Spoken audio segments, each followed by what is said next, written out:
আমি একজন ছাত্র। আমি এখন ডিগ্রিতে পড়াশোনা করি, ডিগ্রি থার্ড ইয়ারে। আমার বাবার নাম মোহাম্মদ নওয়াব হোসেন। তার বয়স ৭০। তার গায়ে পরিধান ছিল লাল রঙের গেঞ্জি এবং লুঙ্গি।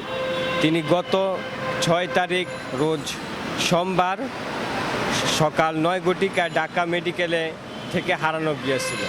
তাকে ঢাকা মেডিকেলে নেওয়া হয়েছিল, তার ডেঙ্গু জ্বর হয়েছিল। তারপর সেখান থেকে তাকে ট্রিটমেন্ট করা হয়।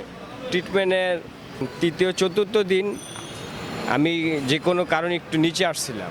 নিচে আসার পর আমি যখন উপরে যাই তখন দেখি আমার বাবা সেখানে নেই। তখন আমরা খোঁজাখুঁজি করি এবং সর্বশেষ ঢাকা মেডিকেলের সিসি ফুটেজ দ্বারা আমরা বুঝতে পারি যে আমার বাবা ঢাকা মেডিকেল থেকে বাহিরে চলে আসছে। পরে তাকে খোঁজাখুঁজি হয়। এখন তার ৬ তারিখে হারানো গেছে, এখন পর্যন্ত তার কোনো সন্ধান পাওয়া যায়নি।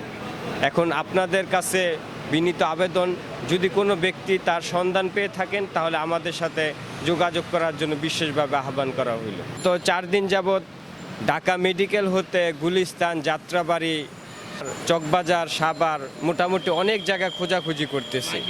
মাইকিং করা হয়েছে, পোস্টার লাগানো হইতেছে, এখনও তার কোনো সন্ধান পাইতেছি না।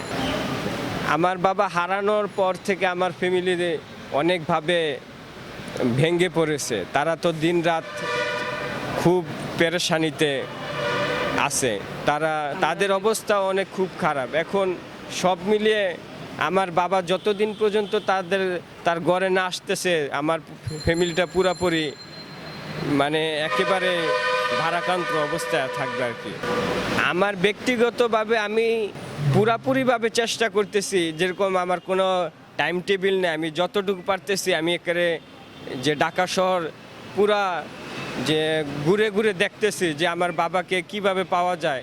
আমি সর্বাধিকভাবে চেষ্টা করতেছি, কোনো ধরনের কমতি করতেছি না। মাইকিং করতেছি, পোস্টার ছাপাইতেছি এবং সবার কাছে সবার সহযোগিতা কামনা করছি যেন আমার বাবাকে অতি শীঘ্র আমাদের কাছে ফেরানোর জন্য সবাই যেন সহযোগিতার হাত বাড়িয়ে দেয়।